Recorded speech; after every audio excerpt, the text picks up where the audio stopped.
Assalamualaikum warahmatullahi wabarakatuh.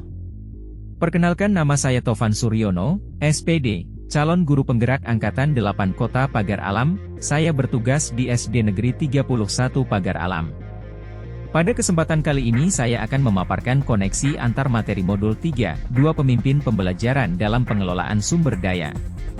Pemimpin pembelajaran dalam pengelolaan sumber daya dan bagaimana mengimplementasikannya. Ekosistem merupakan sebuah tempat terjadinya interaksi atau hubungan antar komponen makhluk hidup beserta pendukungnya yang saling berkaitan dan berketergantungan, yakni komponen biotik yaitu unsur yang hidup dan komponen abiotik, yaitu unsur yang tidak hidup pada lingkungan tertentu. Apabila diumpamakan sebagai sebuah ekosistem, sekolah adalah sebuah bentuk interaksi antara faktor biotik, unsur yang hidup, dan abiotik, unsur yang tidak hidup. Kedua unsur ini saling berinteraksi satu sama lainnya sehingga mampu menciptakan hubungan yang selaras dan harmonis. Dalam ekosistem sekolah, faktor-faktor biotik akan saling memengaruhi dan membutuhkan keterlibatan aktif satu sama lainnya. Faktor-faktor biotik yang ada dalam ekosistem sekolah diantaranya adalah murid, kepala sekolah, guru, staf, tenaga kependidikan, pengawas sekolah, orang tua dan masyarakat sekitar sekolah. Selain faktor-faktor biotik yang sudah disebutkan, faktor-faktor abiotik yang juga berperan aktif dalam menunjang keberhasilan proses pembelajaran diantaranya adalah keuangan serta sarana dan prasarana. Berdasarkan sumber daya yang ada di sekolah dan dua komponen penting dalam ekosistem sekolah, maka sebagai pemimpin pembelajaran harus bisa memetakan 7 aset, potensi atau modal utama sebuah sekolah, dan tugas sebagai pemimpin adalah bagaimana mengelola ketujuh aset sekolah atau sumber daya tersebut untuk kepentingan dan kemajuan sekolah. 7 aset potensi atau sumber daya sekolah tersebut antara lain: 1. Modal manusia. 2. Modal fisik. 3. Modal sosial. 4. Modal finansial. 5. Modal politik. 6. Modal lingkungan alam. 7. Modal agama dan budaya. Modul 3, 2 mengarahkan seorang guru sebagai pemimpin pembelajaran untuk selalu berpikir positif dan bisa mengembangkan potensi sekolah.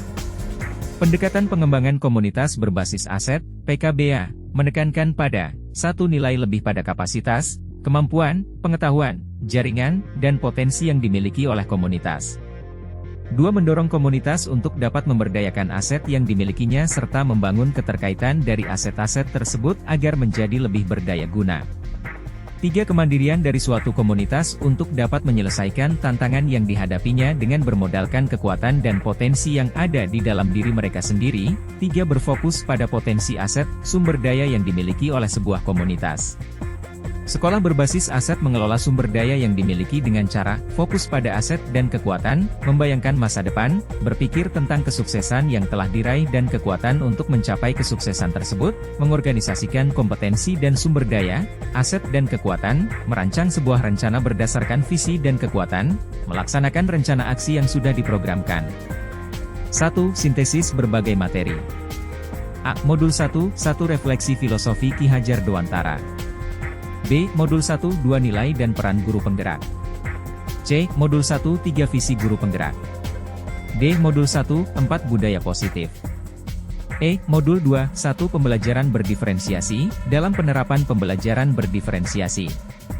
F. Modul 2, 2 keterampilan sosial dan emosional. G. Modul 2, 3 coaching.